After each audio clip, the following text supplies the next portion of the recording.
بسم اللہ الرحمن الرحیم۔ کیا یہودی اور عیسائی جنت جائیں گے؟ سوال انہوں نے سنا ہے کہ اللہ تعالیٰ آخر میں دوزخ سے ہر اس آدمی کو نکالے گا جس کے دل میں رائے کے برابر ایمان ہوگا، کیونکہ اللہ تعالیٰ فرماتا ہے کہ میں پسند نہیں کرتا کسی موحد کو مشرک کے ساتھ رکھوں۔ تو کیا آج کل عیسائیوں اور یہودیوں کو دوزخ سے نکال دے گا کیونکہ وہ بھی اللہ کو مانتے ہیں اور ہمارے رسول صلی اللہ علیہ وسلم کو نہیں مانتے؟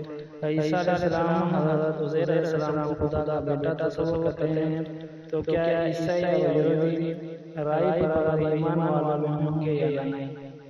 جواب: دائمی میلاد کے لیے ایمان شرط ہے، کیونکہ کفر اور شرک کا گناہ کبھی معاف نہیں ہوگا، اور ایمان کی صحیح ہونے کے لیے صرف اللہ تعالیٰ کو ماننا کافی نہیں ہے بلکہ اس کے تمام رسول کو ماننا ضروری ہے۔ اور جو لوگ حضرت محمد رسول اللہ صلی اللہ علیہ وسلم کو خدا کا آخری نبی نہیں مانتے وہ خدا تعالیٰ پر بھی ایمان نہیں رکھتے، کیونکہ حضرت صلی اللہ علیہ وسلم اللہ تعالیٰ کے رسول اور آخری نبی ہیں، اور اللہ تعالیٰ نے آپ کے رسول اور خاتم النبیین ہونے کی شہادت دی ہے۔ بس جو لوگ حضرت صلی اللہ علیہ وسلم کی رسالت و نبوت اور ختم نبوت پر ایمان نہیں رکھتے وہ اللہ تعالیٰ کی شہادت کو جھٹلاتے ہیں۔ جو شخص اللہ تعالیٰ کی بات کو جھٹلاتا ہے وہ اللہ تعالیٰ کو ماننے والا نہیں۔